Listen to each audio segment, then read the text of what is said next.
یہ کس نے کہہ دیا کہ داڑھی رکھنا ضروری نہیں ہے؟ جس کا دل کرتا ہے وہ داڑھی رکھے اور جس کا دل کرتا ہے وہ نہ رکھے۔ استغفر اللہ پڑھو، مرد پر واجب ہے ایک مشت داڑھی رکھنا۔ اگر ایک بار بھی ایک مٹھی سے کم کرواتا ہے یا داڑھی رکھتا ہی نہیں ہے وہ تو گناہ گار ہے۔ نبی پاک علیہ السلام کی واضح احادیث موجود ہے، بخاری میں، مسلم میں، جامع ترمذی میں، سنن ابی داؤد میں اور کتنی کتابوں میں یہ حدیث پاک آئی۔ نبی پاک علیہ السلام کی حدیث پاک کا مفہوم ہے، فرمایا مجوسیوں کی مخالفت کرو۔ ایک حدیث میں فرمایا کہ یہود و نصارہ کی مخالفت کرو کہ داڑھیوں کو بڑھاؤ اور مونچھوں کو خوب پست رکھو۔ اسی وجہ سے داڑھی نہ رکھنا بھی گناہ ہے، مونچھوں کو اتنا بڑھا لینا کہ ان کے بال منہ میں جائے یہ بھی گناہ ہے۔ اللہ کے بندو یہ کہنا کہ اس کا دین سے تعلق ہی کوئی نہیں ہے، اور سارے انبیاء کے چہروں پر داڑھی، اور یہ نبی پاک علیہ السلام کی وہ سنت ہے کہ جس پر نبی پاک علیہ السلام نے ساری زندگی خود بھی مواظبت فرمائی اور اس کو رکھنے کا حکم بھی دیا۔ نماز وتر ہے، سرکار نے ہمیشہ خود بھی ادا کی اور کرنے کا حکم بھی دیا۔ اسی طرح داڑھی بھی واجب ہے، داڑھی بھی رکھنی ہے۔ اور عمر فاروق رضی اللہ عنہ کے سامنے ایک شخص آیا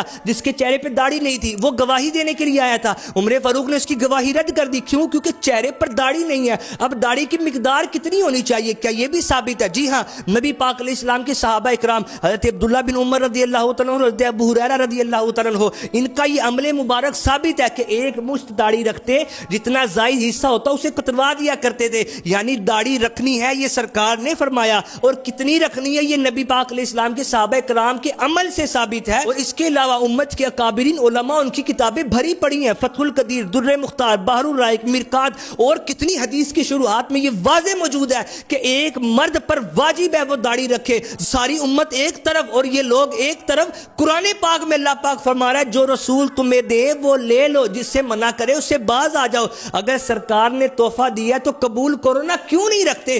ہر بندہ جس نے آج تک داڑھی اتروائی ہے یا کم کروائی ہے توبہ کرے اور پکی نیت کرے، آئندہ کے بعد داڑھی کو نہیں چھیڑنا۔ اور یہ لوگ تو خود بھی گمراہ ہوئے اور اب لوگوں کو بھی گمراہ کر رہے ہیں۔ جگہ کے